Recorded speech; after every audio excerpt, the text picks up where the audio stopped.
Pošto sam imao mnogo pitanja u vezi ovog razvodnika sa iglom, odlučio sam da vam pokažem tu tajnu koju niko neće da vam otkrije. Veoma je prosto, sada ćete vidjeti kako se to radi.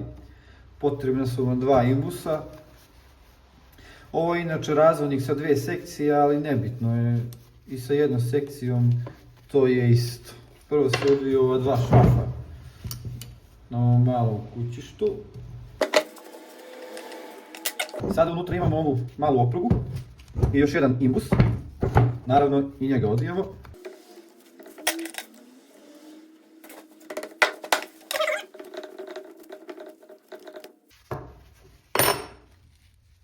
Izvadimo ovaj vijak i umjesto njega stavimo ovu iglu. Igla je dimenzija 16 mm debljine,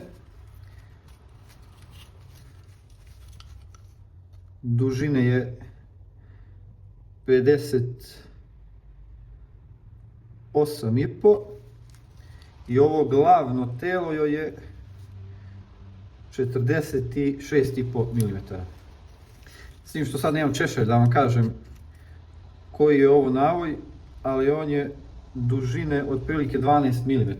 Ali on je isti navoj kao i ova ovdje vijak koji je bio pričvršćen za već razvodnik, tako da po njemu možete naći, to jest ići kod strugara da vam nareže ili napravi ovu iglu takozvanu.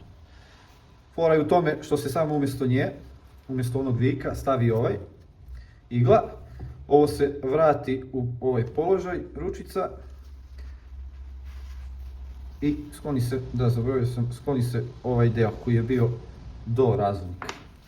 I samo se uvije.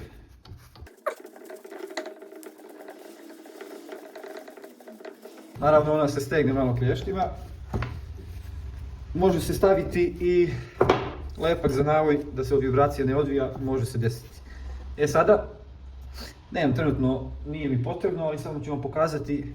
Sada se uzme na ovom kućištu, izbuši se rupa 17 mm ovdje na sredini, da kada se stavi, ona prođe kroz iglu i samo zavijete kao na početku ova dva šafa i to je to što se tiče te filozofije.